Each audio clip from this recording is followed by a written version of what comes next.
Welcome, folks, to Indian Hill Tomahawk Stadium, where the Indian Hill Braves will be taking on the Loveland Tigers in this lacrosse matchup on a Monday night. We're going to get ready here for the national anthem in about 40 seconds. I'm Rob Young. With me tonight on the other mic is Mike Fruland. Hi, guys. The Braves come into this game 3-0. Loveland comes in 5-1 with a tough loss against Dublin Cough. 1-5, I'm sorry. I reversed my numbers. The Braves are averaging 17.3 goals a game and only allowing a stifling 1.67 goals a game, while Loveland has been only averaging 8.3 goals a game and giving up 11 goals. We're going to take a short break for the national anthem here at Tomahawk Stadium, and we'll be right back with the pregame activities.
Folks, it's a great evening to be a Braves fan here at Tomahawk Stadium, where these boys come in red hot, Mike. Yep.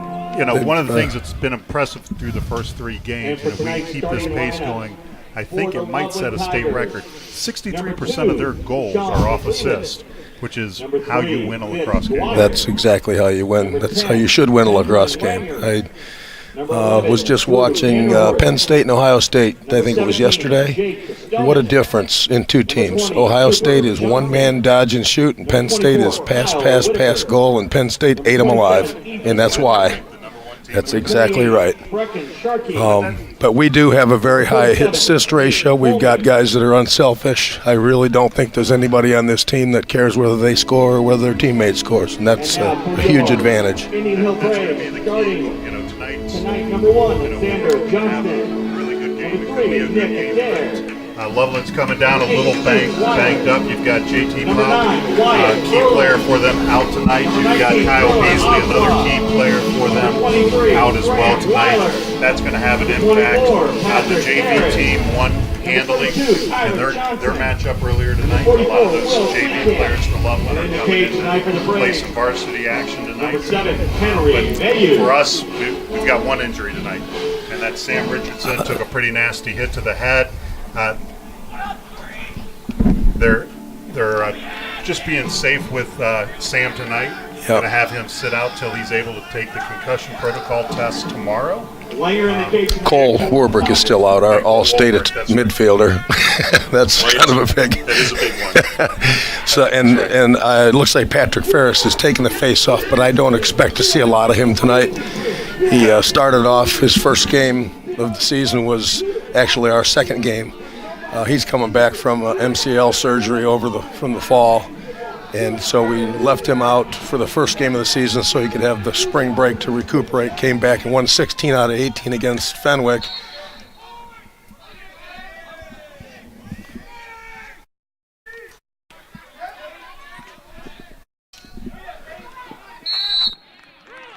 Ball's last touched by the Braves. It's going to be Tiger ball off the face-off.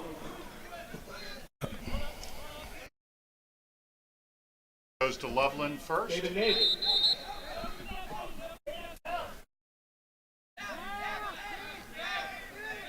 Okay, 24, I think that's Kyle Whitaker. We call him Whit. He's a big bull.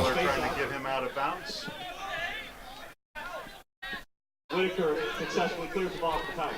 You know, the other thing that's pretty impressive about this team this year, Mike, we have in 3 games allowed 5 goals. Yeah, and that's a lot of that is, well, it's the defense in general, but a lot of it is our midfield defense, and we have just a stellar series of deep holes on this team this year. There's Graham Weiler playing LSM on 28. Shot off cage. Backed up by Loveland. Going back to the face-off, we talk about Patrick Ferris, who most likely will set the national record for the most face-off wins in a high school career. Needs another 100 and. Is it saved by Henry? 30 roughly. But what's amazing is, you know, Patrick is averaging an 89% face-off win. Our second string face-off guy is at 78%. Right. And our freshman rookie is at 69%. Right. All three are championship caliber. There's a goal, dodge right down the middle by Whitaker. So this is immediately puts us into a position we haven't been in all year. Yep. Down. One other game. Turpin scored first last night. No, we scored first. They scored right away after. No, we scored 2. They scored 1 to make it 2-1. I thought they scored first. Now they scored on the. You would know better. They scored on our second goal, and we received an unsportsmanlike penalty, and they went down man up and scored with no face-off because it was a dead ball penalty. So they took it straight down and scored. Patrick Ferris at the face-off again.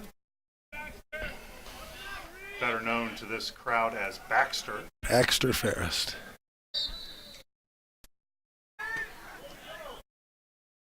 Patrick comes up with the face-off. Patrick Ferris. He brings it up. Spins it around, gives it to Duke. Duke gets the touch, passes it to Wyatt Fruland. Spins it across to Graham Weiler. That's Nick Adair starting. There's Xander Johnston going in. Again, another assisted goal from sophomore Nick Adair. He's got a brother who's a freshman. Will's the freshman, Nick's the sophomore, but that's a nice way for Nick to start off. He's got some big shoes to fill tonight with Sam Richardson being out. Sam Richards probably having his best season ever. Yeah, he had 50 points last year, which was pretty remarkable when you consider the number of points that we had on the offensive end last year. That he got 50, and I think he would be well on pace to. Patrick jumped a little bit. Here comes Brecken Sharkey, number 28, midfielder.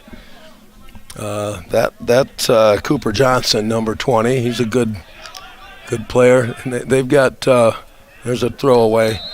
They've got Kyle Whitaker up at midfield. I was told earlier today, as a matter of fact, by a Loveland parent that they've had Kyle playing at the left-handed attack side. This is Brian Lewis running up the field with the ball to get the clear. He makes it across. He's going to get his touch and kicks it over to Nick Adair. Back to Z at X. Z's working around. Wyatt's wide open. Z's not looking up. Charlie DeGennaro, another sophomore, to senior Jack Wilson, who's now famous for the hidden ball trick that drew nearly 2 million views over the weekend. And made Sports Center. And made the Sports Center top 10. Here goes Jack on a dodge, kicks it to Wyatt. Wyatt scores. That makes his 250th point of his high school career. And his 150th goal. They run simultaneous.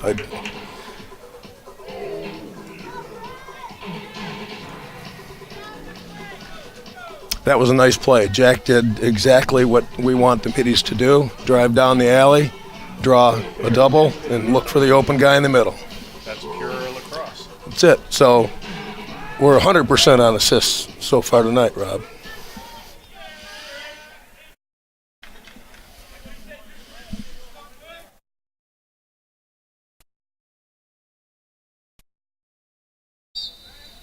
Baxter at the face-off again. Trying to get his own ground ball. Oh, Duke Weiler with a really nice ground ball. Another face-off win for Baxter. think that total needed down to about 128. Yeah. I'll stop counting for the night. Yeah, I think we should just figure that out at the end of the game. But it's going to come down quickly. Now there's another guy out there, Gavin Teague from out east Connecticut, that actually is closer to breaking the record than Patrick is, but he's in his 5th year. They played 5 years in high school in Connecticut. So Charlie DeGennaro on the shot from and a flag. That might be a late hit. I would think that would be a late hit. He got hit after the shot. Charlie's he's a star in the making. Just quite frankly, that's what he's the next big thing for Indian Hill lacrosse. He's got all the tools, all the weapons, all the confidence. He's got a great shot, as you saw there, and he's never met a shot he didn't like. I didn't see what happened. Did he get a feed on that from somebody? No, it was a pure. Was it just so that was an unassisted alley dodge goal by Charlie DeGennaro, and the score's 3-1 with 8:46 left in the first quarter. We got Cooper Leschuk on the wing now, senior Cooper Leschuk and senior Graham Weiler at LSM on the other side, and Nick Adair is coming out for who? Jack Wilson's going in at attack.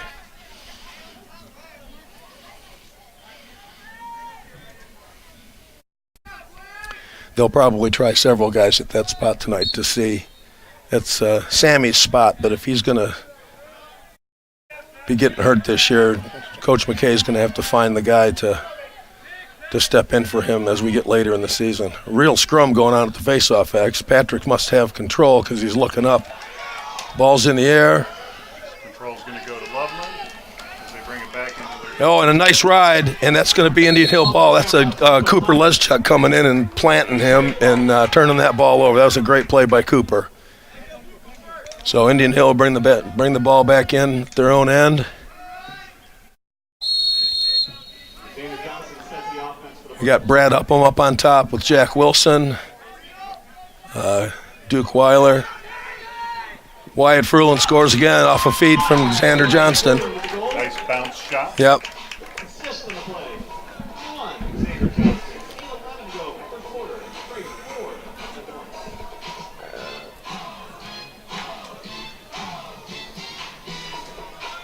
Hey, Rob, we have a really good team this year.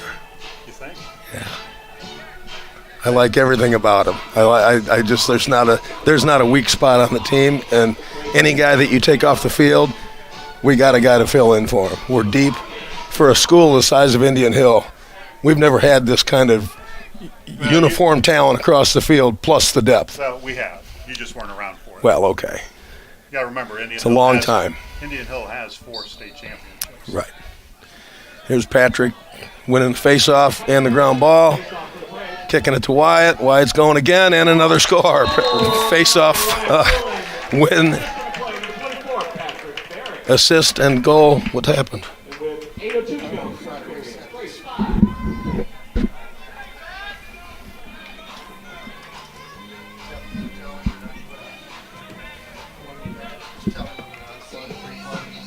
He's unplugging the 3-4. Johnny!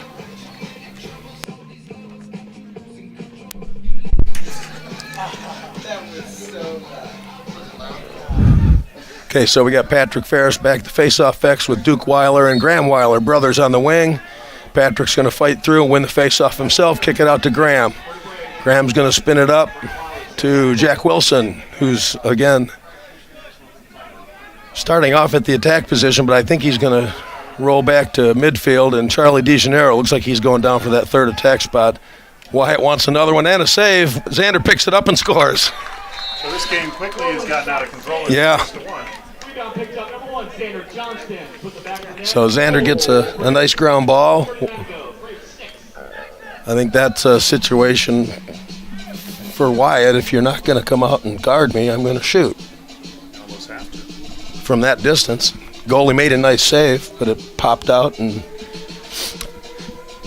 here's a replay of that goal to show how valuable it is to have good attackmen hanging around the crease. There it is. Xander picks it up, pops it in. Really nice. very alert.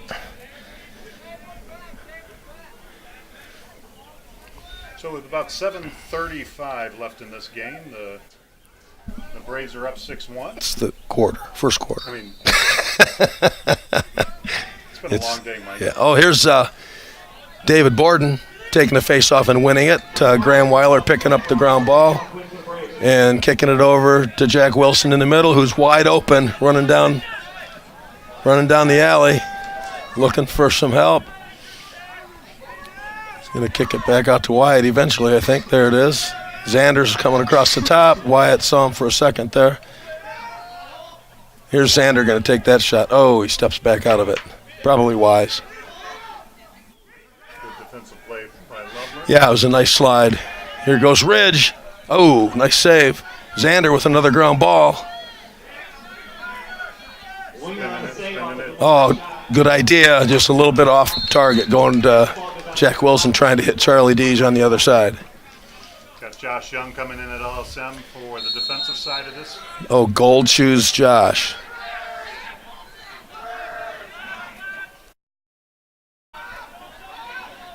This is, I can tell by the way he's running, that's Kyle Whitaker. Gotta get on that boy. He's got a big body.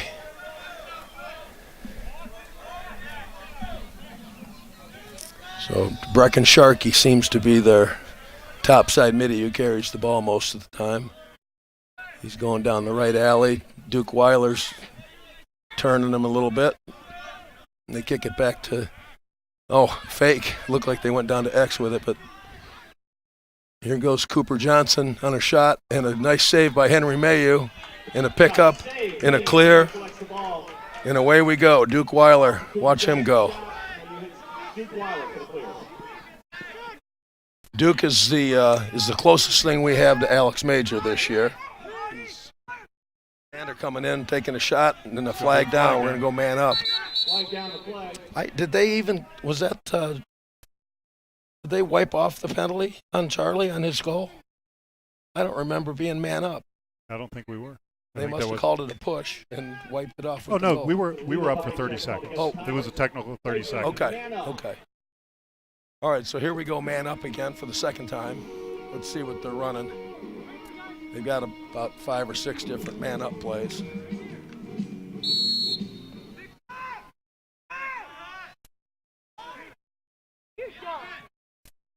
Brulin with the shot. Oh, off to the left. That's going back. Oh, they gave that to Indian Hill. I can't say I agree with that call. I think the goalie was nearest to the ball when it went out, but Fruland out with the shot off the two pipes. Fruland with the ride. And rides him right out of bounds. Jack Wilson with the cause turnover there. Jack plays like he's 265 pounds, and he's probably $130. If he's lucky. There we go. Oh, Xander nice pickup by the LSM from Loveland, but that's going to the ground again. Here comes. Oh, they called a hold, so. Probably should have called a cross check on Xander there, but they didn't. Hacksaw Johnston. Weiler gets beat. Loveland gets it down to their offensive set. Okay, they get their touch. Yeah, here it comes.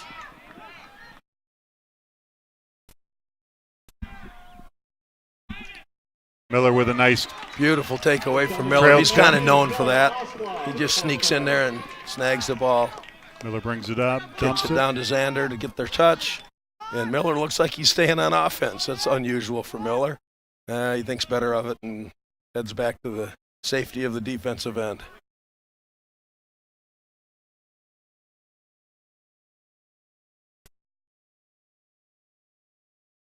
Weiler to Ridge DeMullen. Big, strong overhand shooter. Wyatt on the feed to Duke. Duke scores. That was nice to see. Left-handed Duke Weiler ripping one from Wyatt Fruland. Nice submarine. That's good to see. Duke's had a number of opportunities cutting across the middle, but Seems like he's hitting the goalie in the chest a lot so far. That was a nice placement and a nice rip to the corner. All right, here comes the meanest guy on the team, Cooper Weiler on the wing. I think Patrick's got his groove. Patrick Ferris wins face-off for the Braves. Nick Adair back in at attack. Back to Xander at X. Xander's going to try and take his guy. Dumps it to Wyatt. Oh, it gets knocked down. And Loveland has a really nice looking clear going here if they can get anything out of it. And he runs into Miller Elspa, which is not what you want. I believe that's Fitz Dwyer. I'm sure you remember Fitz from the Royals days, don't you, Rob? I do. Great story. Great kid. Tell us the story. Oh, Fitz? He had a spinal issue that they had to do surgery and put pins in his back, and he had to sit out for the better part of 2 years of lacrosse, and now he's back playing again as Will Kleekamp plants Fitz at about the 25-yard line.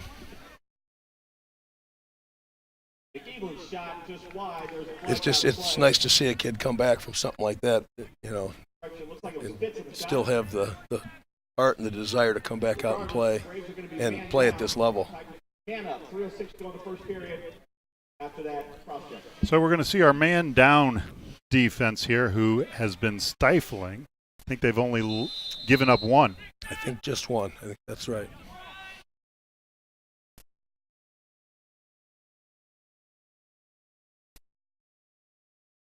I think my theory, there's a nice move and a score. Fitz Dwyer around the corner, faked out on the pass, and then faked out Henry Mayu to the goal. So we're at 7-2. I was just going to say, Rob, our man down team, I think, is so good because it's a zone. And we worked really hard last year to put in a zone, and by the end of the year, it was nearly as stifling as what our man down team is. And I think you play a good zone and you learn how to play it, it's tough to beat. Ferris pops it up. And another one. Kicks it back to Henry. Henry gets it knocked down. Fitz scores. Fitz just took it out of Henry's stick and scored. Well, that play could make ESPN Sports Center. That might be an ESPN top 10. Reached up, snagged the pass, and with one hand dumped it back in the cage.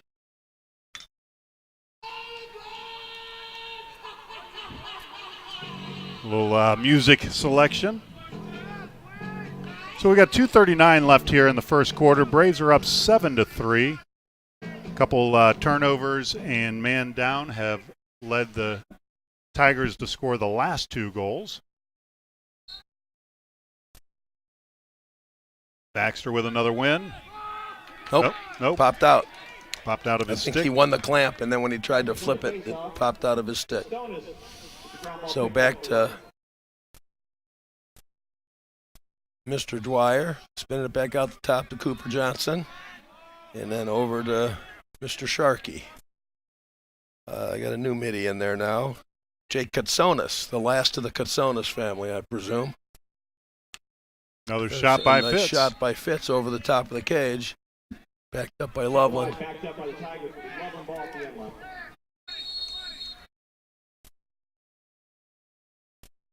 Loveland's going to spin it back up top. Sharkey to Cooper Johnson. Over to Katsonis.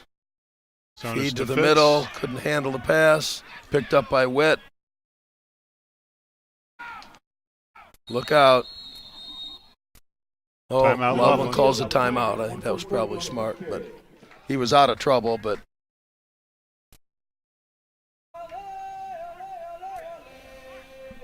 so with a minute 44 left in the first quarter, it's Indian Hill 7 and Loveland 3.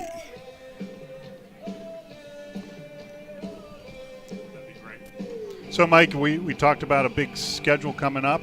We have got Kings on Wednesday, Marymount on Friday, Bishop Watterson. Those 2 games, Friday and Saturday, are going to be good foreshadowing to the state playoffs. Then you've got Lakota West, McNick, Springboro on the 20th, and Lakota East on the 22nd. So when you look here in the next basically 12 days, we've got 1, 2, 3, 4, 5, 6, 7 games in 12 days. Yep. And if you want to go all the way through to the end of the month, you add another 3 for 15 left in the month of April. Yep, busy April. That's a result of us not scheduling games over spring break, which I think is fine. That way you have all your guys. School the size of Indian Hill, if you schedule games over spring break, there's going to be somebody that's going to be well, gone the on French spring River break. area is calling all the time. That's our true. problem. Yeah. And you know, and the yachts and Yeah.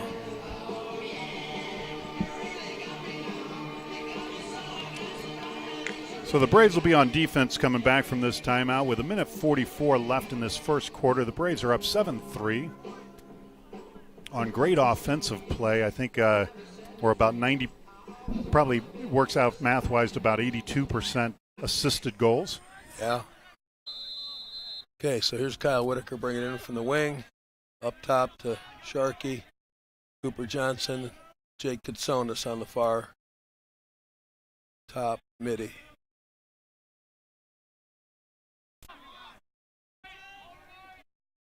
Duke Weiler playing defense and a wild shot over the top, backed up by Sean McElvain.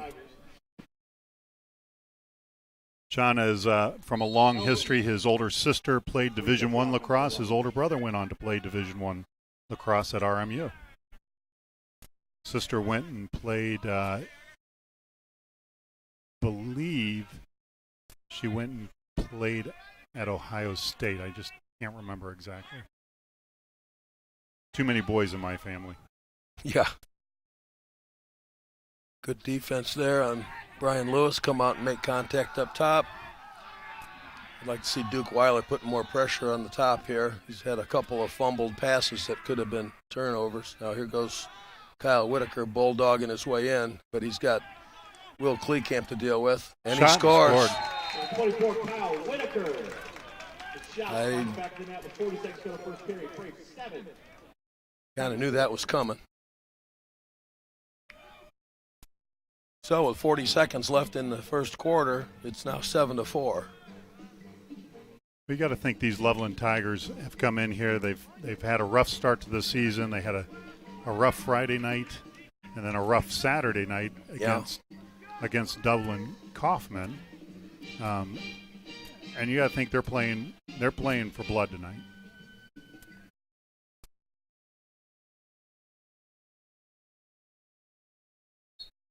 Baxter in there. Pops it up to himself, gets the face off, and is quickly swarmed and drops the ball. Braves trying to get control of it. It's going to be Loveland ball. Up to Fitzdwyer's going down the middle. So, Mike, you and I have talked a lot about stats in the past. Technically, we never got control of that into our offensive box, right? So we don't get the win, do we? On the face-off. As soon as they blow possession, it's a face-off win. So there's going to be a penalty. As soon as the ref blows the possession whistle and releases the guys from the restraining line, it's a face-off win. So that's a face-off win and a turnover for Patrick. Okay.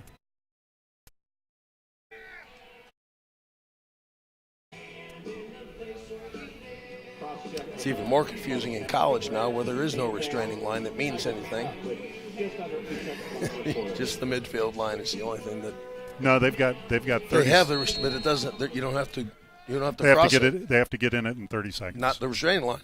Just need to get it across midfield in the first 20, and then you have 60 more. You have 80 seconds on the shot clock for college now, and that brings us to the end of the quarter. But the restraining line is simply there to restrain players on the face-off. And when you start a dead ball, you have to start outside the box.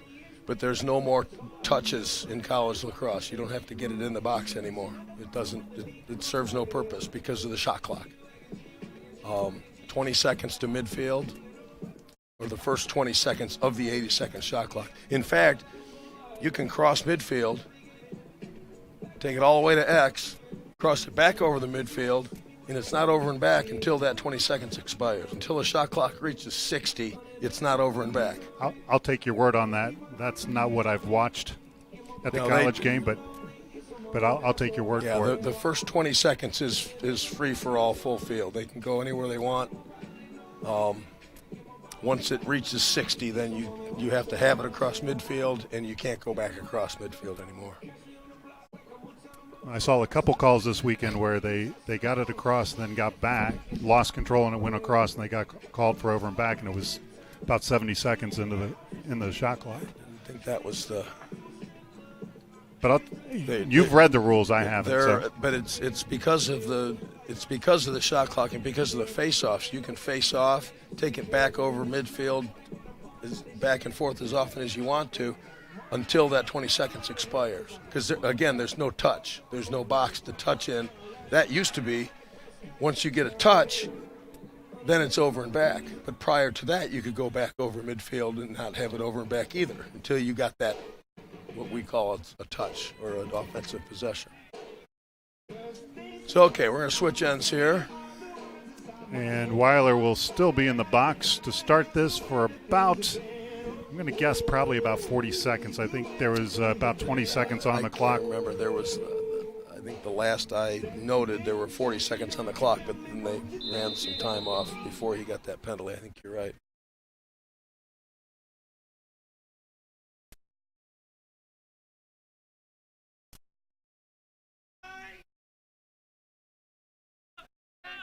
As the man up offense for Loveland works it, shot, Cooper saved Johnson, by. nice save by Henry. Ground ball picked up. up. Miller. That's a nice. Miller's going to carry it on up and get his touch. Kick it back to Xander. Head back to. And now we're full strength. Okay, so here we're back on offense again for seems like the first time in a while, Rob. Loveland's kind of dominated the possessions here. Lost some face-offs, had some penalties. Now we're back spinning it around. That's Brad Upham.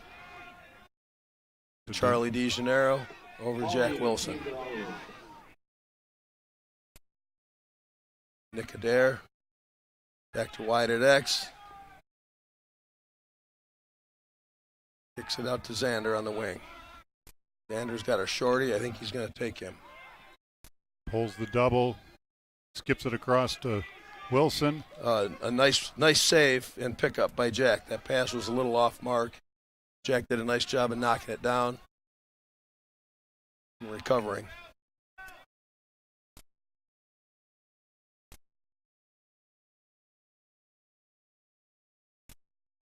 Wyatt all the way over to Jack. Jack takes a shot off cage.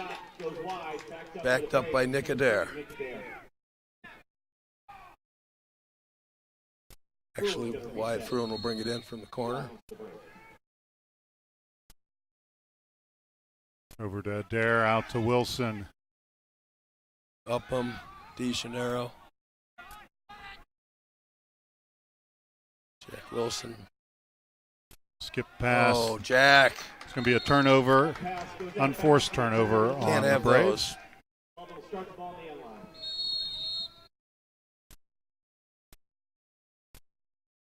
the clear for the Tigers.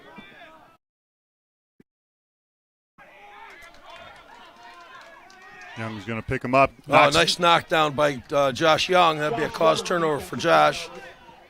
Ball's picked up with Wilson, who completes a clear for the Braves. Jack uses his size to bull dodge in to get his touch.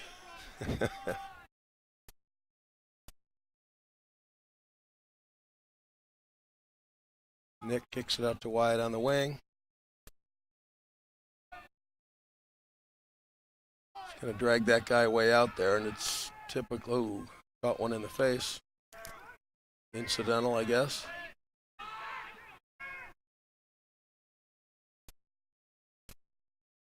Back around the top, Mr. DeMullen, who can shoot from there.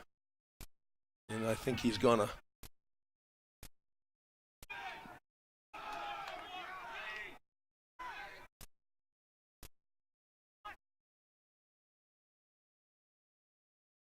Need to move that ball a little quicker. That's how you break down a zone. Need to go from side to side to get the defense moving. Nice shot. Oh, nice feed from Xander to Wyatt. Nice That's unstoppable. That the goalie might as well not even have been on the field. There's nothing he can do on that. That ball came in quick, and Wyatt picked it up and dumped it in the cage. Nice assist from Xander Johnson. Another assisted goal. Wyatt Fruland. Is that his 4th goal of the night? All started with a beautiful knockdown takeaway from Gold Shoes Young. It was the only size 13 they had at Dick's. Oh, come on. I'll bet they have others. They didn't have that model in anything but gold, unfortunately. Unfortunately. I'm sure he's very happy to have gold cleats. Fighting for the ground ball, and number 29, Reese Hatfield, comes up with it for the Tigers. Comes Jake Katsonis across with possession. Up to the top to Kyle Whitaker. This could be a battle. Kyle decides to go. Josh Young's gonna. No, he's not gonna test it.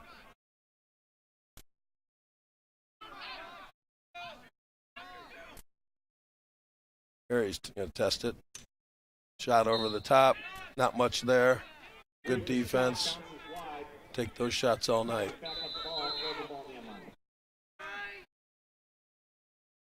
Oh, roll to the inside and a score. McElvin with the goal for the Tigers. That's Sean McElvin. He's the one that I thought we need to look at the closest tonight. He seems to be the most proficient offensive player that they have. I remember watching him as a freshman and a sophomore. He was a very good midfielder. Now they've got him playing at attack. I think they. Well, that's a big question. What's going to happen next year for the Braves? You got some of these middies that are playing, that are sophomores, that are probably going to have to switch to attack. I don't doubt that at all. I would guess that we got an abundance of. Another face-off win by Loveland. Quickly picks up the face-off win for the Tigers. Oh, Patrick's going to get flagged for that every time. So we're going to go man down again here. I do like the new rule on penalties. You play until the ball turns over. It's not when it touches the ground. I think that's a good. Which has trickled down from the college game. Yes, it's a good adjustment to the game.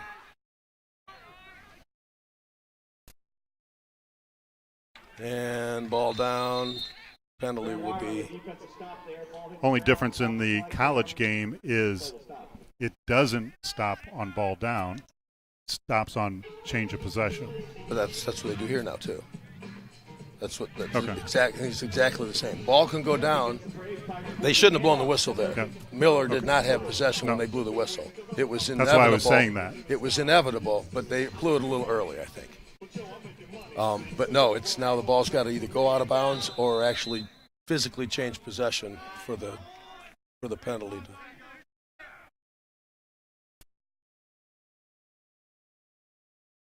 Fitz-Dwyer working at X on Tyler Johnson. Out shot off cage by the Bulldog.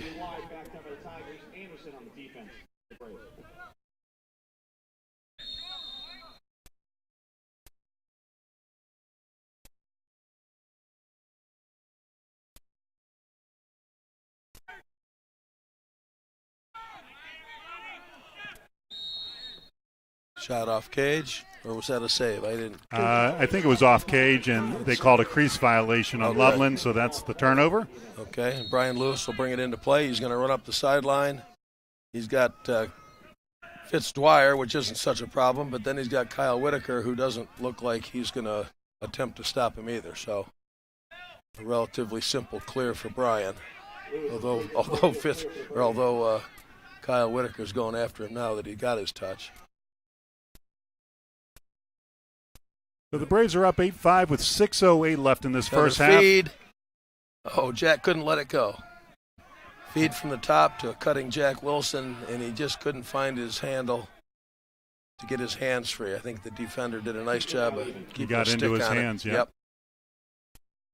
That's all you got to do sometimes. If you actually slow that play down, you'll see that Jack actually lost control of one hand on his stick. Yes. We were lucky he didn't put it down on the ground. Yep. But that's how good. Sander around the crease to Wyatt. Oh, and a muffed pass.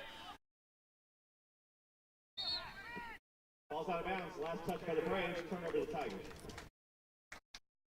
There's an unusual turnover between Xander and Wyatt. They don't do that very often, but I think Wyatt was shooting before he got the ball.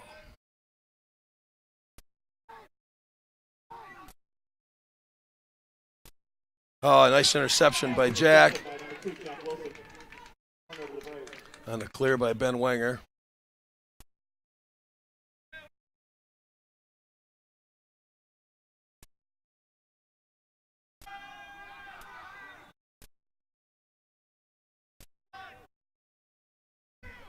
So 5 minutes left in the half. It's the Braves 8, Tigers 5. Xander's trying his hand at X. Charlie DeGennaro letting one go. Blocked. They're going to turn. Oh, they're going to give that to the goal. I think that's probably a good call. He was closest to the ball where it went out of bounds. When it went out. Where and when. Yeah. Where most people in the stands forget it's not when who's closest and where. to the line. It's where the ball goes out and when it crosses the line. Now, who was closest to it when it crossed that line? Timeout, Loveland. That wasn't a very well called timeout, I don't think. I think they had a fast break going there.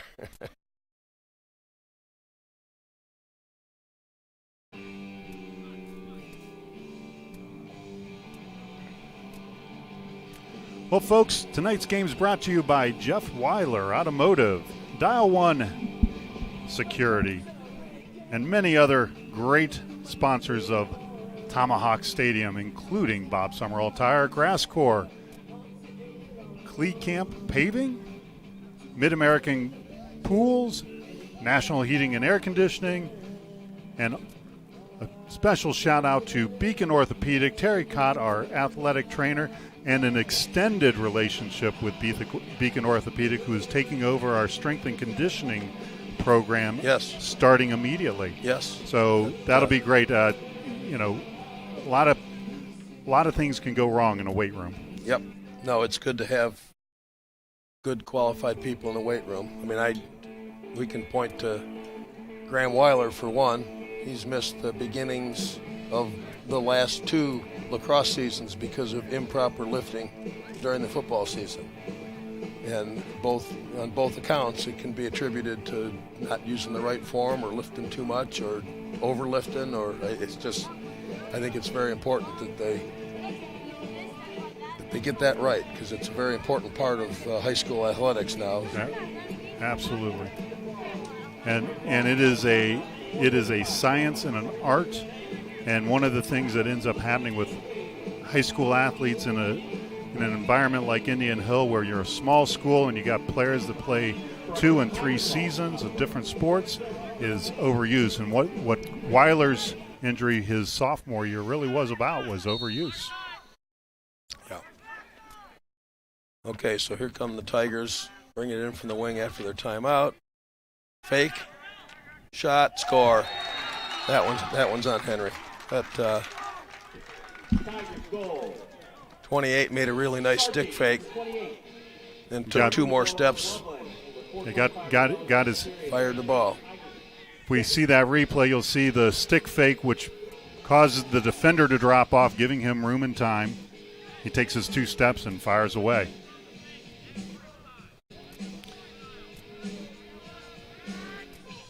So it's 8-6 here with 4 minutes left.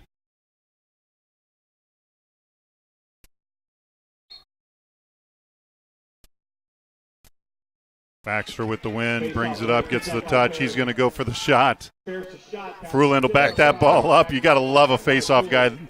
You know, Patrick works so hard to get those possessions, and very rarely does he get any of the glory of scoring.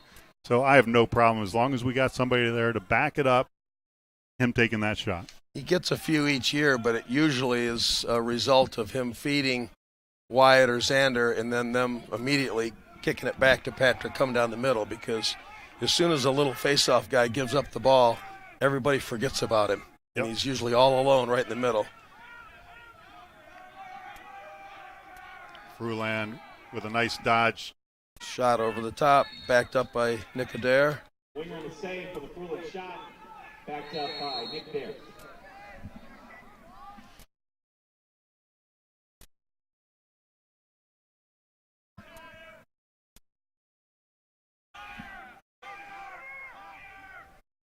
Goes Jack down the alley. That's going to be a shot off cage. Wide. And I think that goes to the goalie. No, he gave it to Jack, I think, or Xander. Again, I think probably when that ball hit the line, Xander still had a half a step, but the goalie was certainly gaining on him. And our vantage point isn't the best up here for that No. call, but you Feed to the top, missed the first guy, second guy hits off a the pipe. rail. That'll stay backed up by Duke Weiler as it bounces off. That was a nice shot. That was a very nice shot by Charlie DeGennaro. Hit that bottom corner just 1 inch. Get back out to Charlie. Jack coming down the alley again. Another shot. Nice save by Ben the Wenger. keeper. Wilson shot saved by Winger. That's in and out. Oh, they call him for 5 seconds. Out of the crease. Xander will race the ball out, wait for the whistle. Quick start. Oh, Nice save by the save keeper. by Wenger again off of a crossing shot by Wyatt coming across the middle. That's 2 great saves by 2 in a Wenger. row.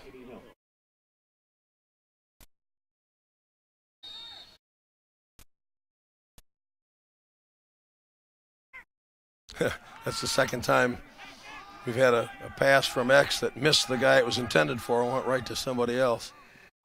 Charlie's dodging around. Wyatt's up on top now. Still got a pole on him, though. Gonna take it to X. He's gonna outrun him. Kick it out to the top. Charlie's gonna let one go over the top. As Greg Gold would say, Charlie DeGennaro on the shot over the cage, landed in his front yard. That's why the DeGennaros have so many lacrosse balls. Charlie must be running low. Charlie with the dodge, down the alley, pulls it back out, dumps it down to Fruland. Fruland bringing Feed. it over to Oh, we're hitting a lot of pipes, man. I couldn't tell if that was pipe. I think he hit the right pipe on that, but I was going to credit. that's fine. The way he's been playing, that's fine. Give Ben another save. He's looked pretty good.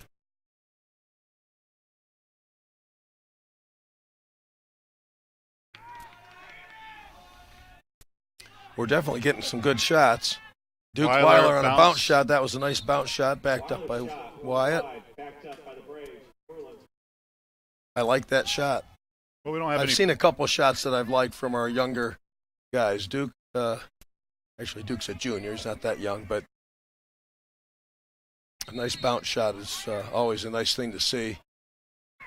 Charlie DeGennaro had a nice bounce shot earlier. Oh, I think he faked himself out there. I think he had the shot. Now he's going to dodge past the guy, rip it, and hit another pipe. Jack Wilson will pick it up on the side. Out of bounds, backed up by Jack Wilson. Minute 23 left here in the half. It's an 8-6 game. The Braves went out to a commanding 6-1 lead and have been outscored 5-2 since that lead. They've had lots of opportunities, lots of good looks, lots of good shots. There's another one.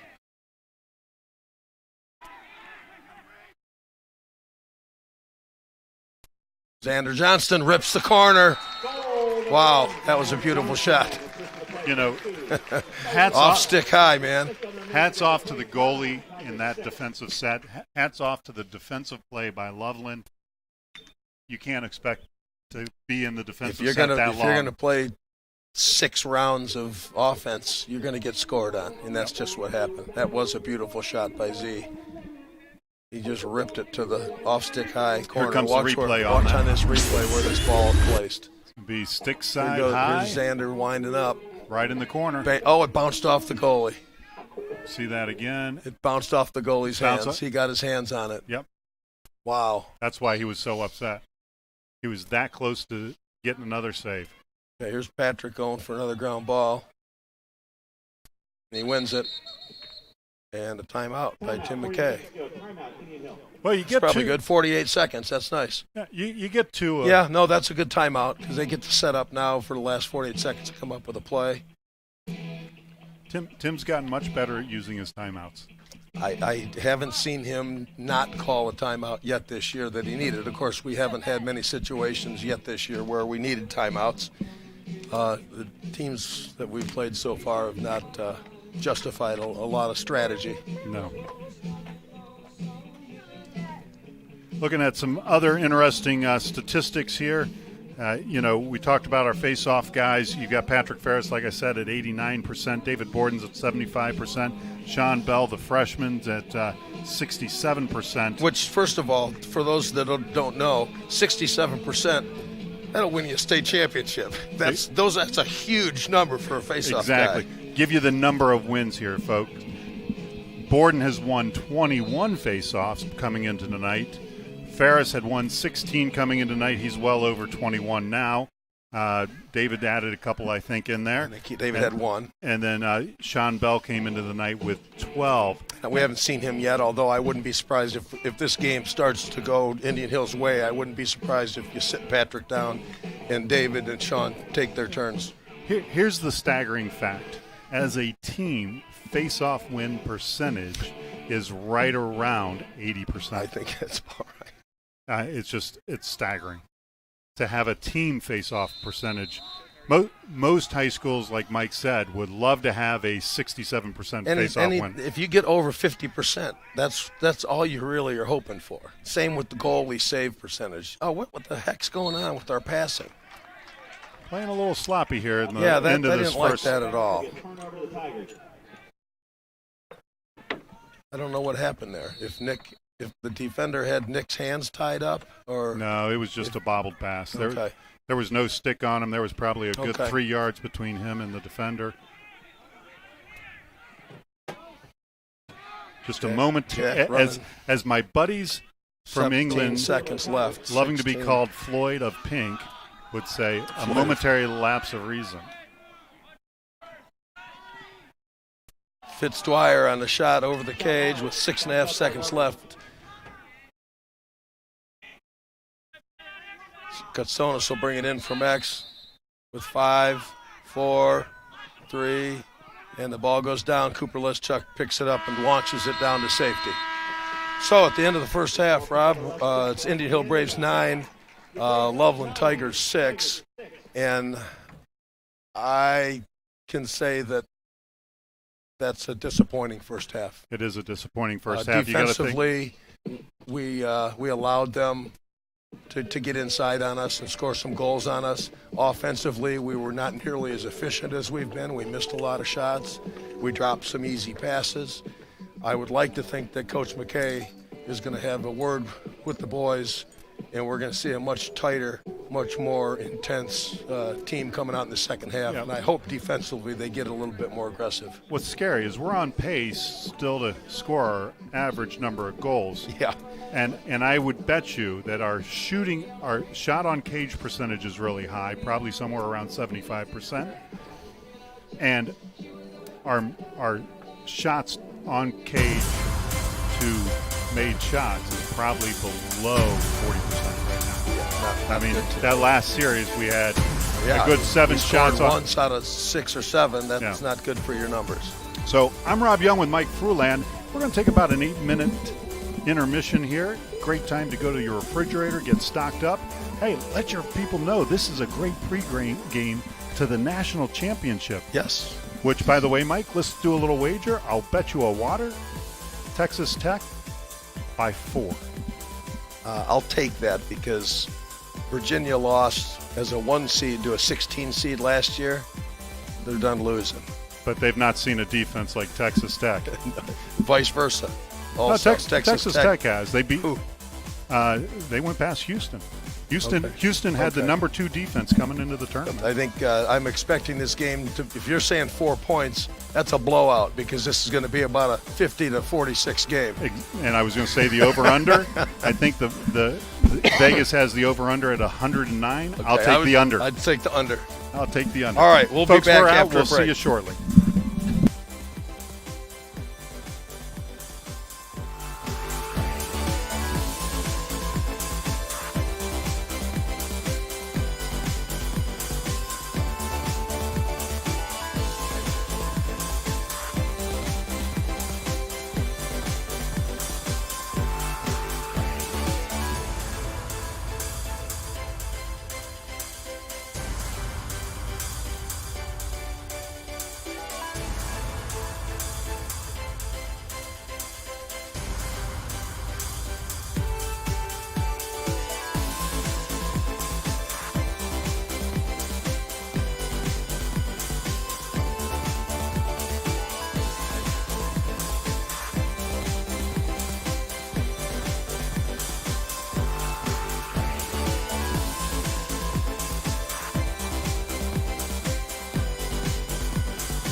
The Indian Hill Television Network produces coverage of many of the school sporting events, so be sure to catch all the boys and girls action on this community access channel. For playback times in your area, call the ICRC at 772-4272 or visit their website at www.icrctv.com.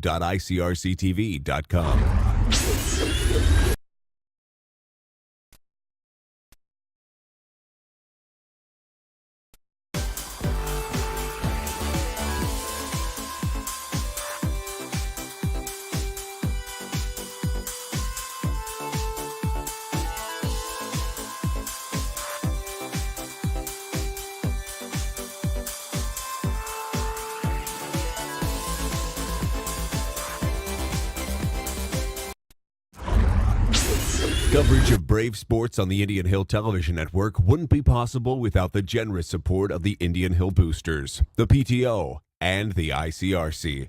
Their grants have provided us with the equipment to bring Indian Hill sports off the field or gymnasium and into the community, and we appreciate all they've done to develop our television programming.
midfield for the face-off to start the second half.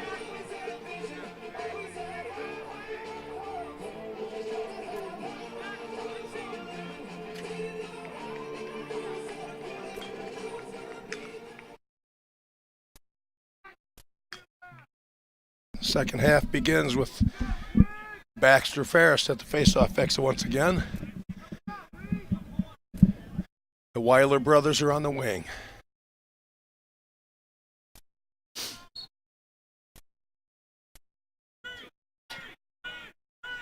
Nice ground ball. Oh, there's a push. This will be a push. He'll be Easy, Duke. Tigers going to be Braves ball. Never should have come to that. He should have had one of those 3 ground ball attempts. Graham's going to bring it around, get his touch, take it back to Xander at X. Oh, there's another save.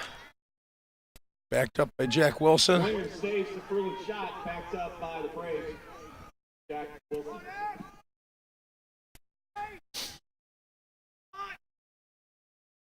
Xander getting pushed out.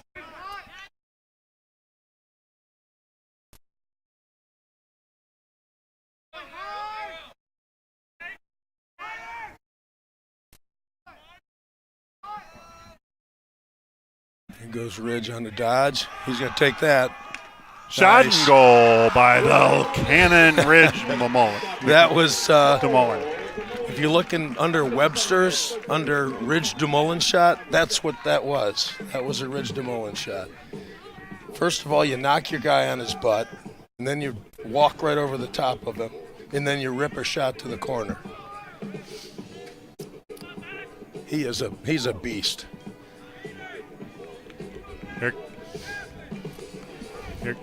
So here comes that replay of that Ridge DeMullen dodge, step over shot. Step through.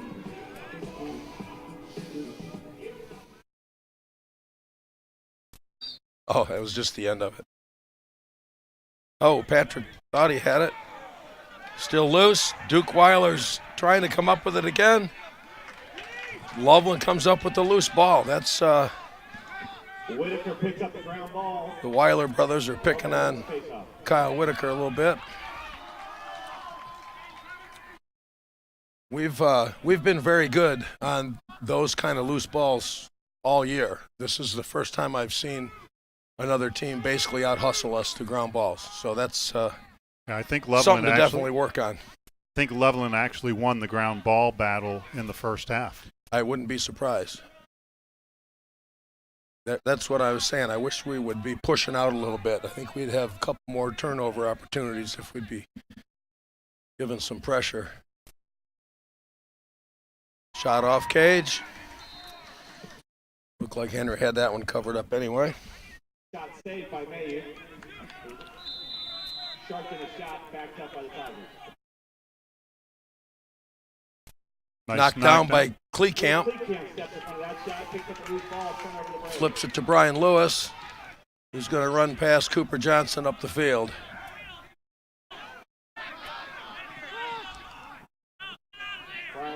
Brian Lewis taking a shot and saved by Ben Wenger.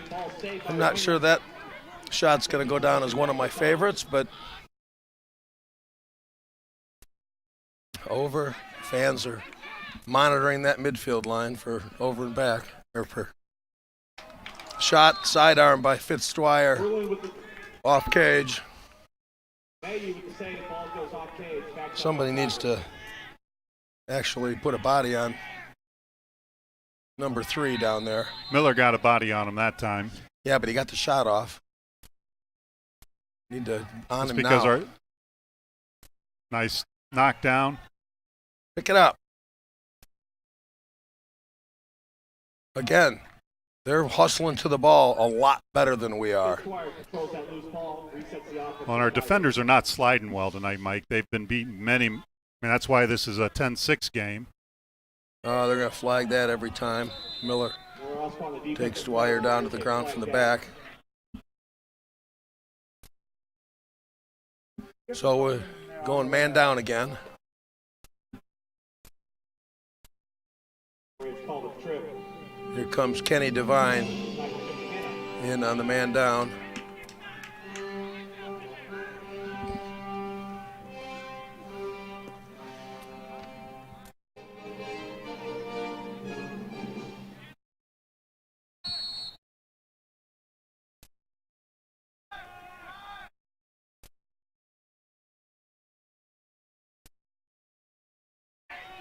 Ball down.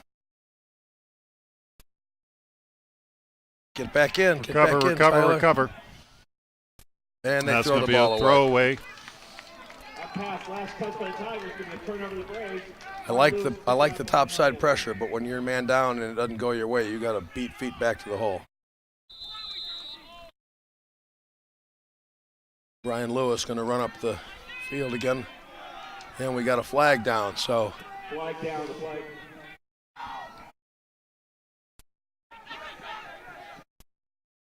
Graham Weiler on the ground ball to retain the possession with the flag down.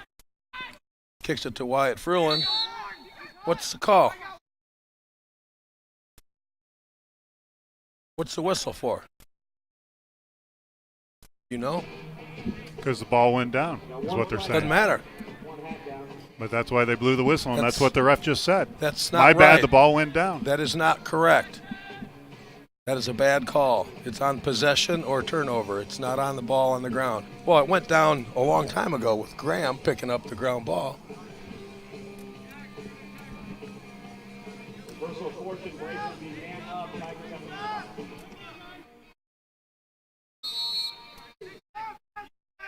stop. I'd like to hear an explanation on that later. Wyatt Fruin on the man up goal, fed from Jack Wilson. With the goal. 11-6 8 minutes to go, third with period. 8:02 left. Your Braves 11, Tigers 6.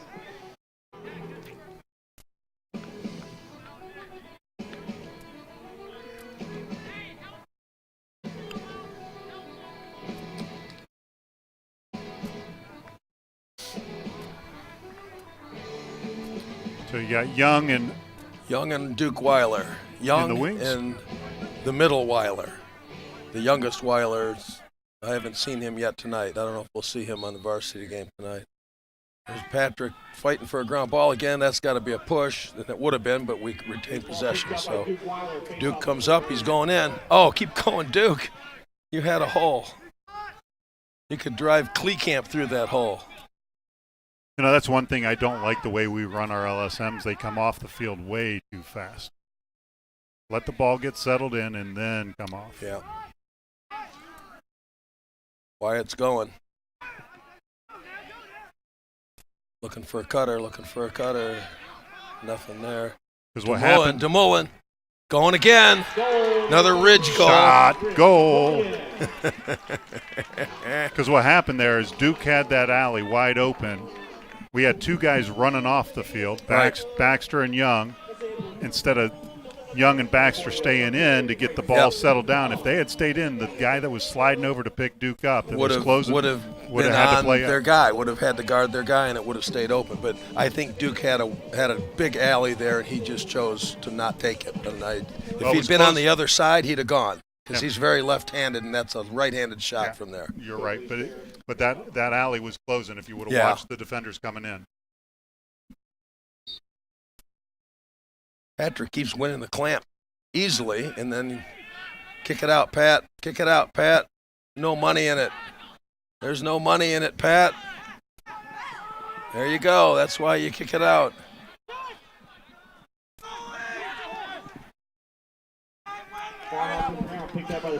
That one's on Pat Ferris. That's I'm going to take the ball and run all the way up the field with it. Oh, Cooper, I don't know if he got a part of that or not, but get back in now, Coop. Push him out. Stay on him.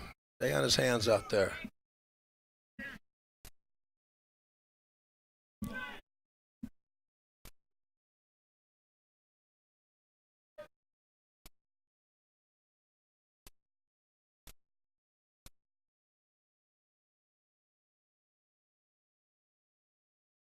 Good defense. Fitzdwyer on another goal in the middle. Nobody's guarding Fitzdwyer in the middle. No, our goalies, our our goalie's being exposed because our center defenseman is ball watching. Absolutely. I can't wait to break that film down. That's the fourth time our defense has broken down on Fitzdwyer, and it's purely not sliding, not talking, and quite frankly, ball watching. Be a good time for McKay to teach these starting defensemen a lesson and yank them all out, bring some of the younger guys in, and talk to them, because they've been doing it all night. That's why Loveland has 7 goals. When we actually break down this film, you're going to see the breakdown in the first half was all defensive and some sloppy offensive play.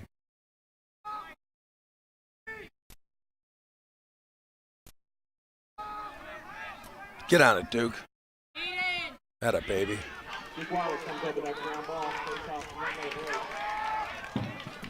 Ground ball for Graham. And if we play this way, what the heck? That's just awful, sloppy lacrosse, and totally unforced. I mean, there was no pressure. It was an unforced turnover.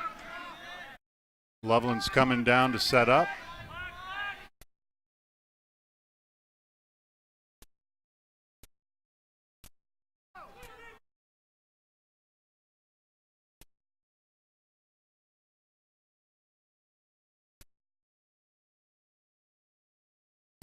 Get on their hands. How many times do they have to do that?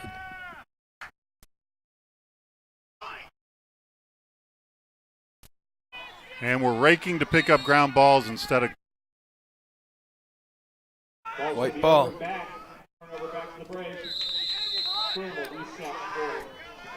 Boy, I would think Wyatt would like this with the guy all the way out there on him.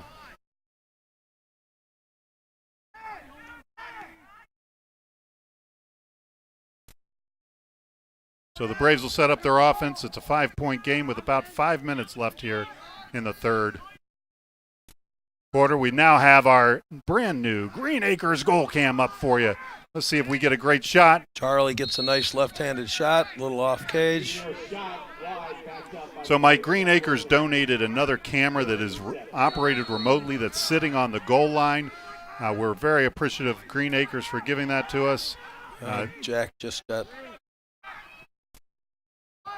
That's going to go white.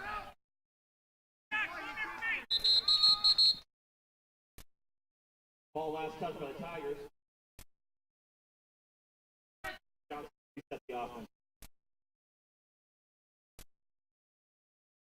So we've got our Green Acres goal cam up. Be nice time for a goal.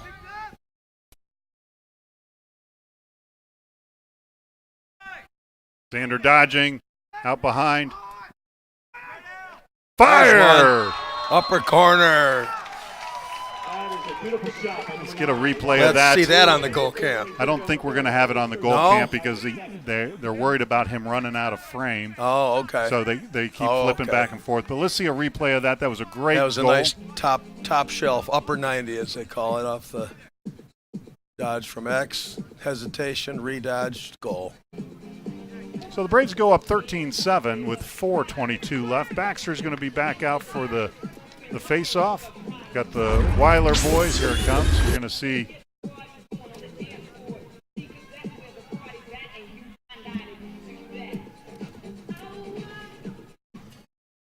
I don't think we got it. Back to the face-off X. Here it comes around the corner.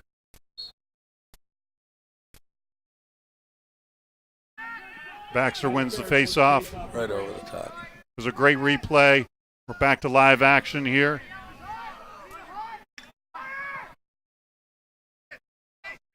Brulin's got the double and takes the shot. Got another one. And got another score. Oh, boy.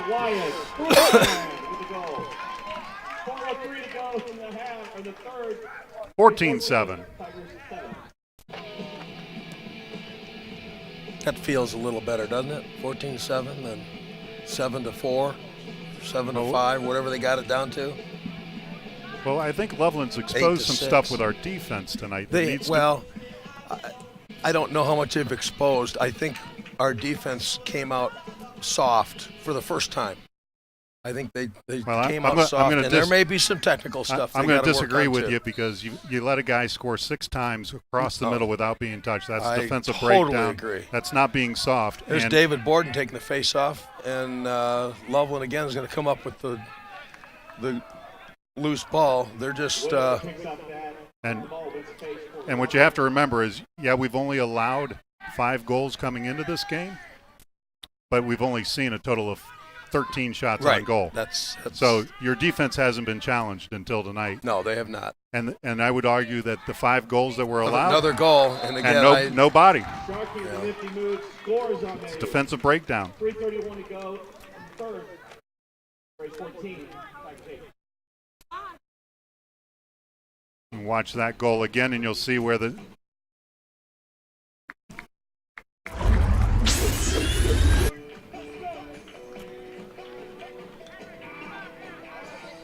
just a late slide, no stick on it, and beating the defensive mid by 3 feet, by 3 steps.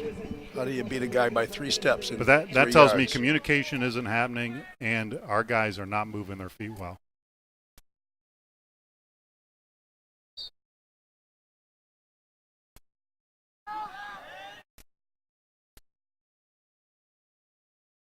Weiler with the Grant pickup. comes up with the pickup and Gets it to Weiler, who gets it to Fruland. And I feel comfortable now. that was a little hairy. Here go. Oh, I thought that was Xander coming around the crease. Here's Xander in the wing. He's going to take a shot here and score. Nice shot by Xander. So the offensive feed from Jack Wilson. The attack team has figured out that this goalie is having a hard time with low shots. Every shot we've taken in this half so far has been low, except for the one. The one was, and that was he was in so close. It he was on the crease. Right. Here comes a replay of that. This is a classic Xander Johnston shot. Nice pass. Little dodge to the left, split to the right, get his hands free, and let it go. Bounce it in just below the goalie's stick. Here's Patrick back in, taking another face-off. Gets the ground ball, kicks it back to Miller. Miller over to Henry Mayu, and Henry muffs it. It's going to go to Will Kleekamp, who's going to go up the field, I predict. Stay back, somebody, stay back. Good. Duke staying back. Will's going to the hole. Oh, off cage.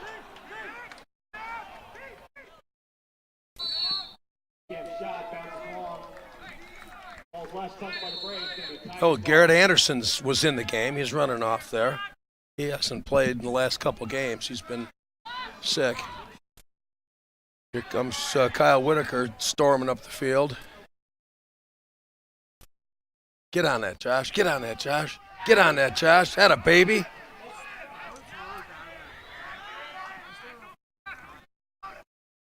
Push. I'm going to give Josh Young a caused turnover there. He caused that melee, and the ball went down, ended up going our way. Well, he definitely knocked it down, and the and offense kept fighting for it. The Loveland play, he just kept pushing two Loveland players off that ball. Charlie Deege. Nice stop by the nice keeper. Save by the keeper. Now let's see a ride here. We haven't seen a good ride yet. He's going to get called for 5 seconds again if he's not careful. Jack Wilson coming up. Rayon. Nice spin. Get on the ball, guys. There, that's going to go out. Nope. Oh, they flagged us. Flag down the flag. There's going to be a slash on Cooper, I believe. I don't think it was Miller, was it? Wasn't Cooper the one that was? No, I think they're calling on Miller. Yeah, Miller's going off. Slash called on the Braves.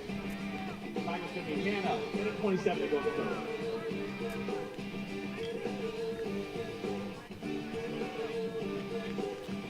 They were both over there. Just, yeah, Miller's kneeling down. Miller's in the kneel down, as Rob Young would say.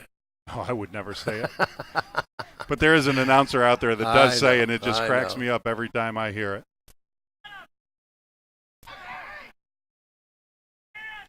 Nice save. And clear. Brian Lewis. Keep running, Brian. Just run, baby. Just run, baby. Look up, you're double. Boy, he just takes a shot. Got to get your touch, boys. Jack Wilson will get the touch. There it is. Intercepted by the intercepted keeper. by Ben Wenger on a feed from Jack Wilson across the middle. That's the clear for the Tigers.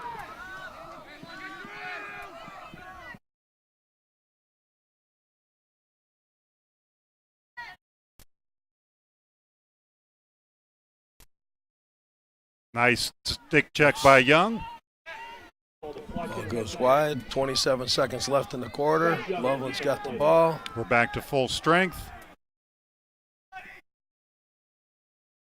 And a loose ball going out of bounds. Nope, saved by Loveland.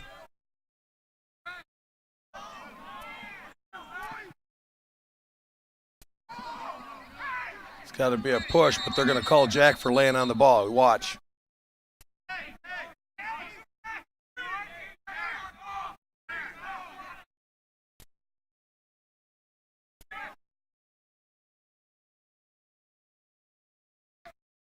Yep, they're going to give that to Loveland with 4.4 seconds. Jack's got to be more aggressive picking that ball up. He was waiting for them to push him. And they did, and he landed on the ball, and then they called him for withholding.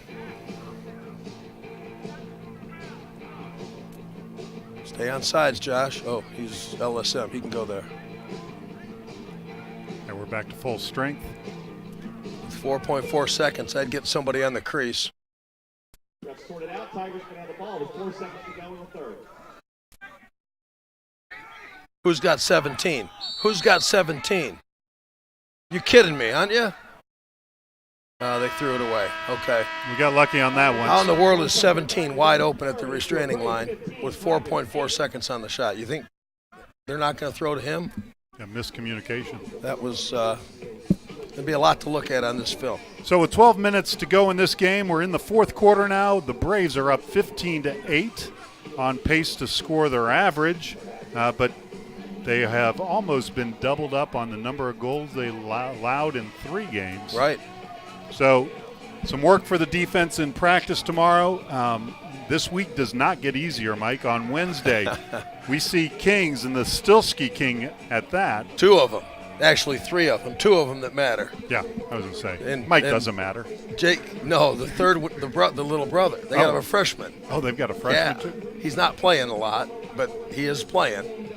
But you got Jake, who everybody knows. Who we have to watch. And then you have Ty Stilsky, who's easily the best athlete on the team. And that's saying a lot when you're talking about Jake Stilsky being his brother. But Ty Stilsky is a better athlete. He's faster. He's very aggressive. He reminds me of Duke Weiler, only he probably has a little bit better maneuverability with the stick. He will be someone we have to watch closely. But Jake's the one you got to stop. Jake's the head of the snake, if you want to call it that. Yep. He's the one that you got to stop him. And he will expose a defense that does not slide. Oh, he sure will. He'll walk right through them. So, 15-8. Wednesday night we have Kings we just talked about. Friday night, big matchup. Indian Hill versus Marymount. Marymount's licking some wounds right now. I don't know. Marymount actually is beating Moeller right now. I was going to say, do you have enough? The last I heard, they were up 1-0, so it's way too early. Way too early.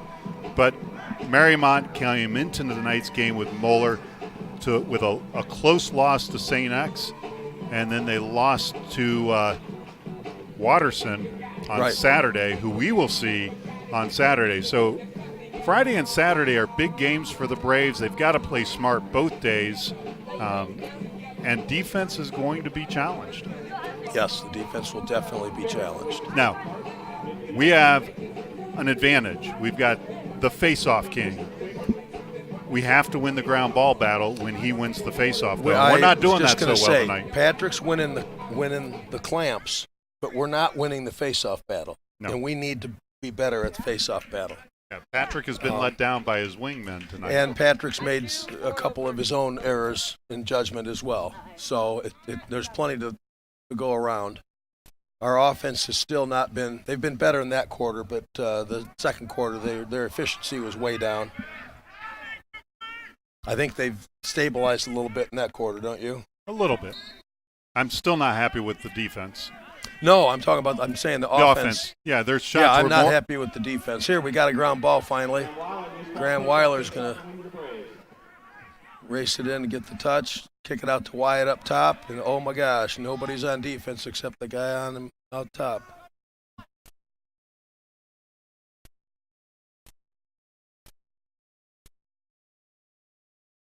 Boy, you're not going to. Ward, he took his helmet off. Feed across, goal, Brad Upham from Wyatt Fruland. Another assist by Wyatt Fruland. How many assists did he have coming into the game? 9 coming in. No, not for the year, on his career. Oh, 100 coming in. Even 100 coming in. He got the 100th one against Turkey. Right. I now remember that. So that's, he's probably I up to believe about that's his third tonight. So.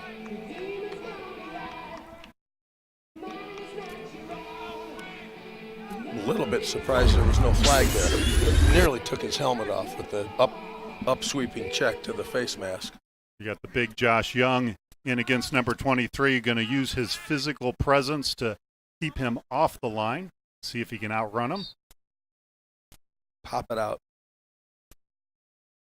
Patrick's looking for somewhere to pop it out, but there it goes. He's going to try and take it himself. Cooper Leschuk comes in and snags it. Get the touch, get out of there. Nice. Another face-off win.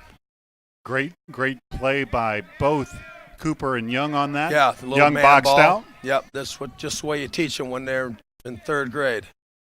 Patrick did his job effectively, knocking Charlie's going. Oh, off cage. Charlie's got to shoot a little more overhand on that. I can hear McKay yelling right now. I can hear his dad yelling. Yeah. Shh, listen. Yeah. There it is. I'd be yelling too if I didn't have a microphone in my mouth. So the Braves are setting their offense up out of X through Xander Johnson. I think back up to Big Ridge. Ridge wants everybody to clear out. Watch out here. Little boom, mismatch. Boom. There it is. Oh, and another one. Just the way we went. So my recommendation for next year is that you move Ridge DeMullen to center attack because he's got both a left and a right. I know, but you can't sacrifice that. But we got plenty of we don't have any attack. I think Charlie Dees goes to attack. Charlie Dees will take Wyatt's spot next year. You got to have 3, though. Oh, they'll have more. You got 2 Adaires. You got some young guys that are coming up. You got Robbie Gutman that's looking real good. You got Cade Verratti. We've got some freshmen that are rock stars this year. And I mean, you watch the JV games today. JV game, they came out 9-2 or something, and then Loveland worked their way back. But I think it was still a decisive win. Flag down. That was a clean hit. Second flag always gets the whistle. We learned that last week. On the first flag, possession needs to change. On the second flag, the whistle blows.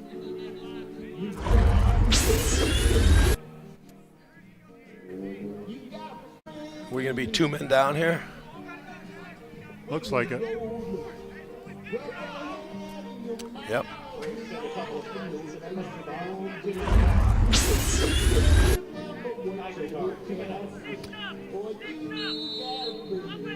Now, let's see. I don't know how long those penalties were for. Hopefully it's nothing more than a minute. I think it's a minute apiece. So we're at about 10:05. Nice save by Mayhew. That was beautiful. Shot off the pipe, goes out of bounds, backed up by the Tigers.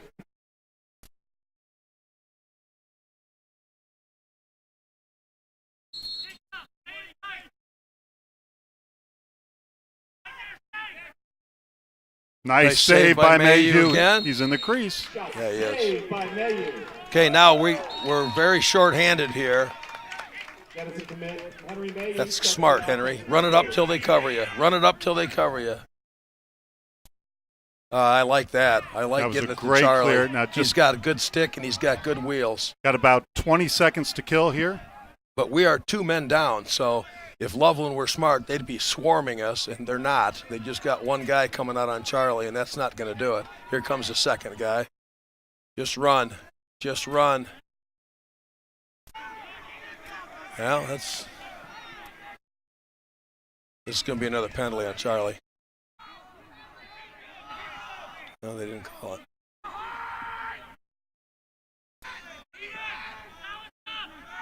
Teams are now even, all even. Okay, we're even again. Knocked down with his back to the ball. Miller stepped on the line.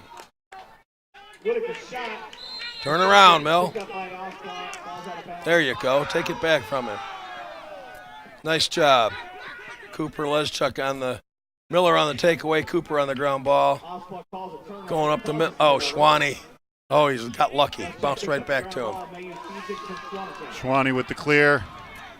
Getting the touch. That's pulling good. it back out. Now, let's just take a breath here and settle down for a second.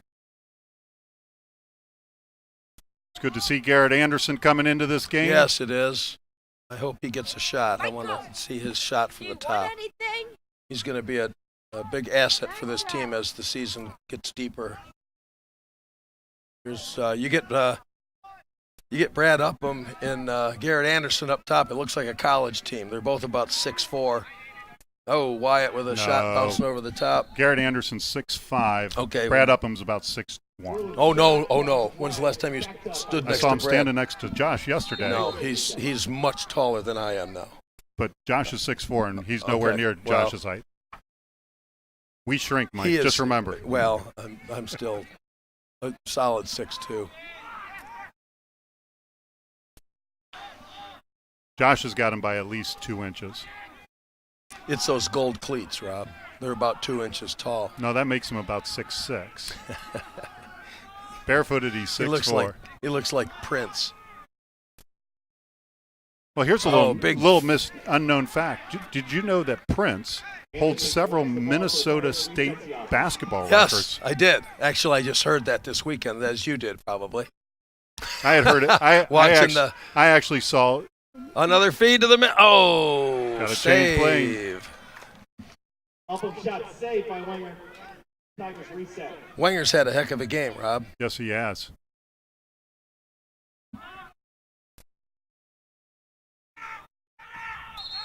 Good timeout by Coach Riggle. He saw that big stick of Young coming. Yeah. I think we better take a timeout here. Young known to bring some lumber every once in a while. So it's 17-8, 6:54 left in this game. We've lucked out. No thunderstorms, no rain. Here. We need to get another goal and hold them to none to maintain our 10-goal differential. We're the only team in the state of Ohio that has a 10-goal differential.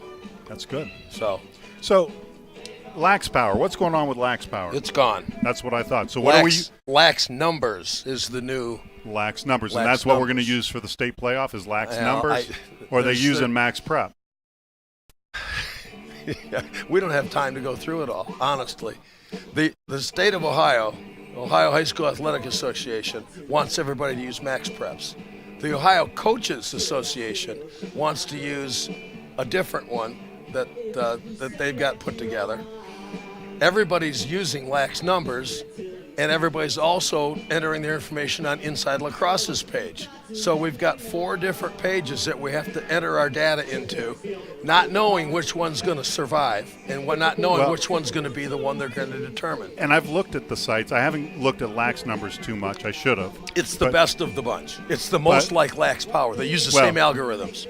That may be true, but the feature functionality of Max Preps is far superior than any of them. I don't like the homes. I don't like the look and feel of the Max look, Preps. but the functionality. Because guess who controls Max Preps? No idea. CBS Sports and the ESPN. Okay. I of the 4, Lax Numbers is I think, my clear favorite, because it's got the proper information, the same information that we used to get down at Miller. Miller Elsbaugh running up the sideline, gets the touch, dumps it to Xander. Xander's coming to the goal. There's nobody Don't on come him. off yet. Don't Oh, he hit Ben Wenger in a bad spot there. That's gonna. He's hurt too. Look at Wenger's down. He caught him right in the midsection, if you want to call it that.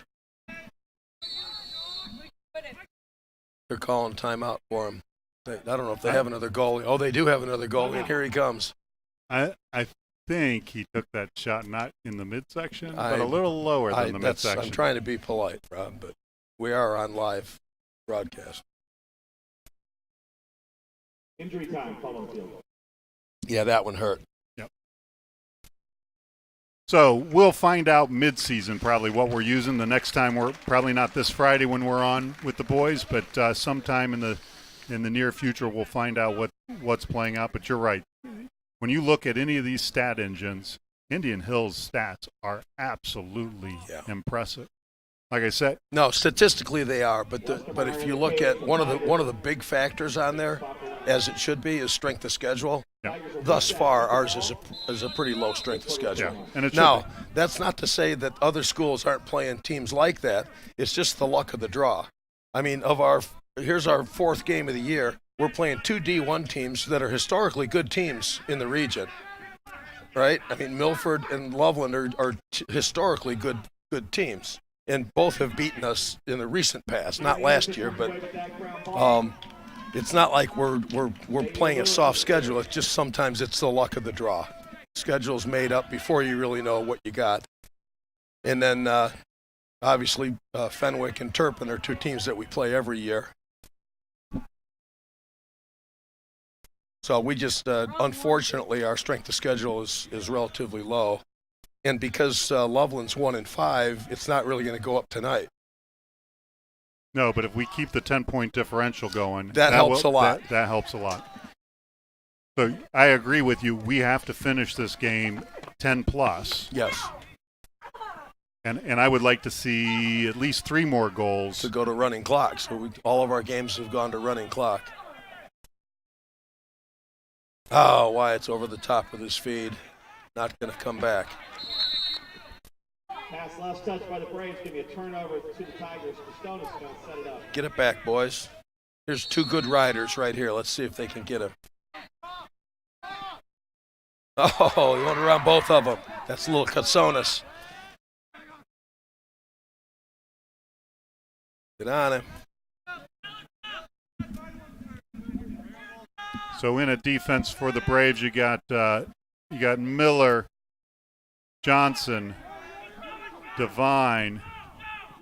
And we're playing shorthanded because we did not substitute very well.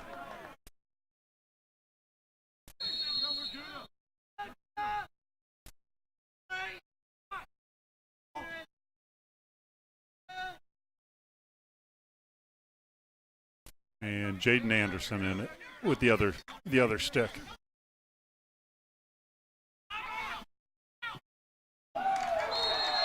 Anderson Unacceptable. Unacceptable. So it's 17-9, 3:56 to go. Tiger goal, 3:56 to go in the fourth.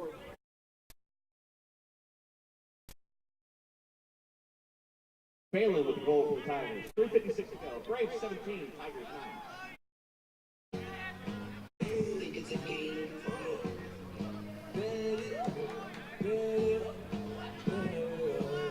Young sauntering over to the restraining stripe and doing a little He's got number boogie 23. shag. He's dancing with 23.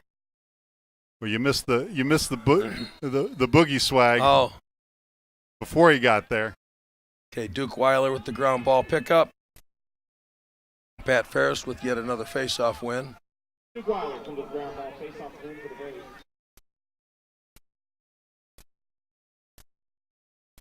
Goes Duke up the middle. That's going to be a shot and a score by Duke Weiler unassisted. Nice shot. Love to see that. That'll build his confidence, which it's always good to get a lefty dodger that gets more confidence. So it's Nice, very nice 18-9, goal. 3:35 to go We on still a need one more Duke-Weiler goal. unassisted goal. We need at least We got one a more to replay make on it that. 10.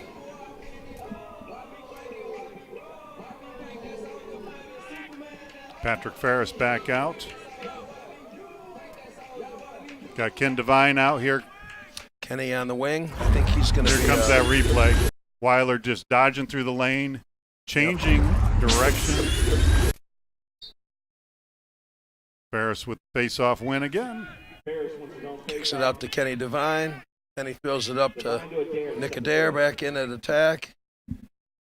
Get your touch, Nick. There it is. Back to Robbie Gutman at X now. Freshman Robbie Gutman. And Will Adair on the other wing. So it looks like our starting attack is good timeout. Coach McKay, good timeout. Braves call timeout. 3:06 to go in the fourth. And Charlie DeGennaro was like, "Why, Coach? Yeah. I was ready to go." Yeah. Well, it's because the other three were all having trouble with the ball until it got to Charlie.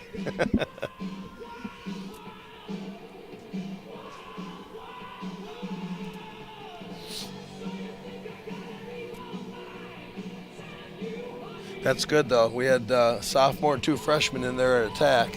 Any updates from any of the games that you've got, I Mike? haven't heard. My updates usually come from Coach McKay, and I think he's busy right now.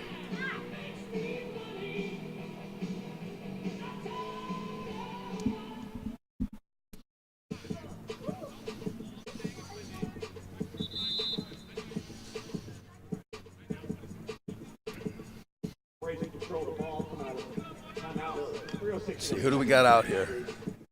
Brad, Ridge, Nick, who else?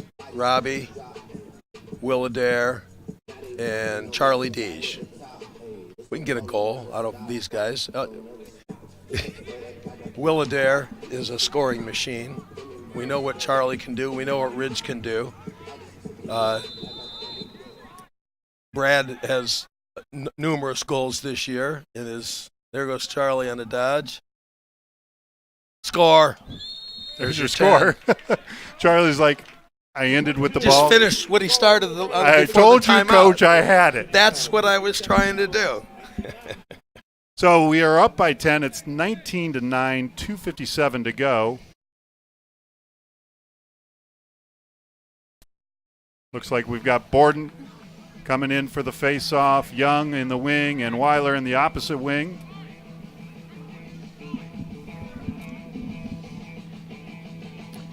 Come on, Josh. It's time to pick up the ball and go down and score. Got Schwanenkamp on the other wing. Is that what you just said? David must have jumped. Procedure violation. Tigers the ball. Josh is going to pick up the ball. Cooper's coming in with a head of steam. Thought he was going to take that guy out, but let's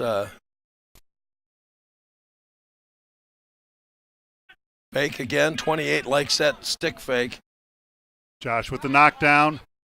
And the takeaway and the ground ball. Not the ground ball yet. Nick Adair comes across and gets a very well-timed ground ball. So another cause Takes to turnover for Brad. Young. Or that's Robbie Gutman. It's not Brad. I was going to say Brad Upham. Here comes Ridge. One more, Ridge. Here comes Charlie. He runs like a deer.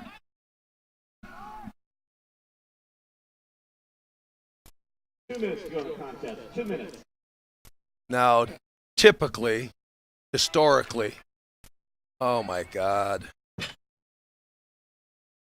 Historically, Coach McKay holds them up at 19. We don't score 20. But we have to be up by 2. We got to be up by 10. 10. We're up by 10. Right. But if they Right. score again, then you got to go to 20. Right. No, and then. Well, I don't know if that's what he's thinking. He's just. 1:48 to go. Timeout. I guarantee you, Coach McKay doesn't think like you and I do about the future. Um, He's thinking about right now winning this game, getting Right. some guys some playing time, Yep. which is the right thing to do. That is, but he's also interested and curious about the statistical stuff on the online stuff. So That's a new leaf for him. no, they've always watched that stuff, and we always try not to watch it for the first month of the season because it's kind of meaningless. Here's one I got for you, Rob. Olentangy Liberty. They're 1-5.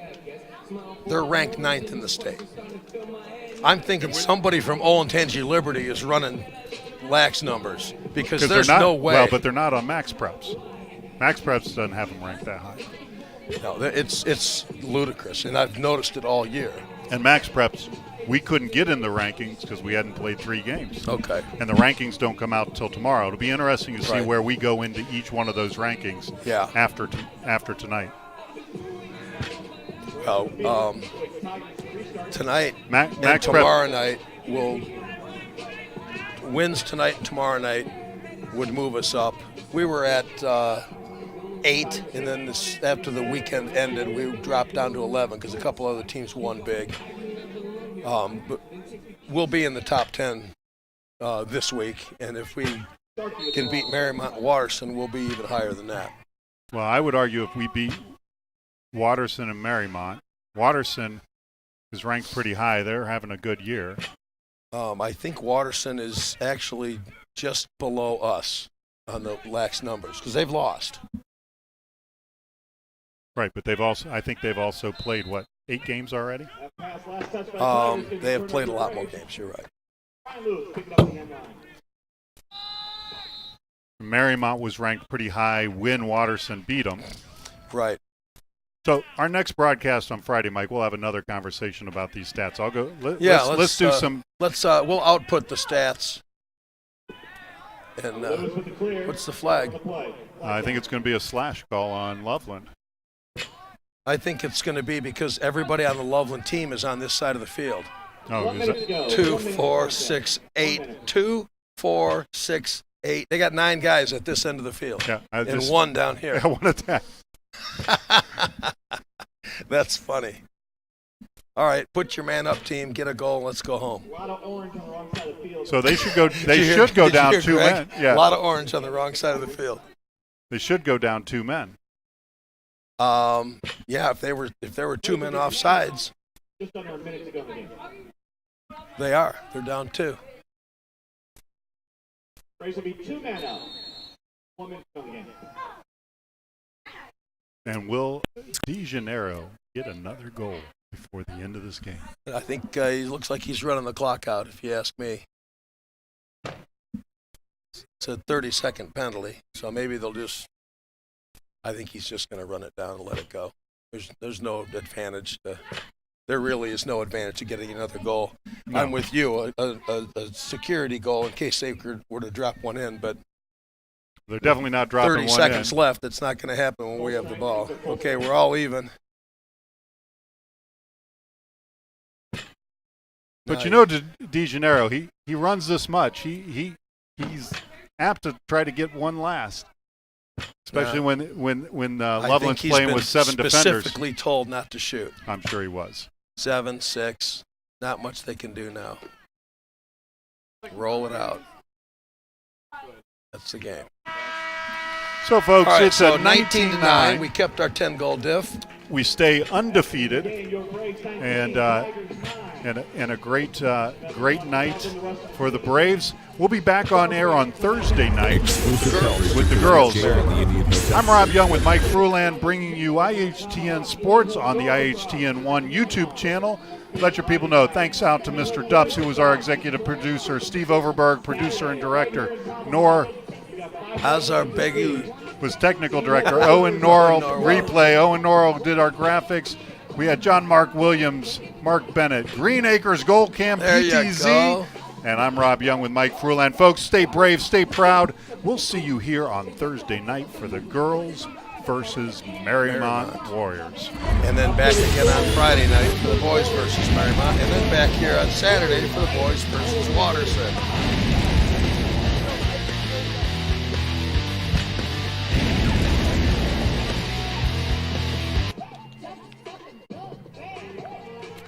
Exclusive coverage of tonight's game on the Indian Hill Television Network has been a copyrighted presentation of the Indian Hill High School Video Department.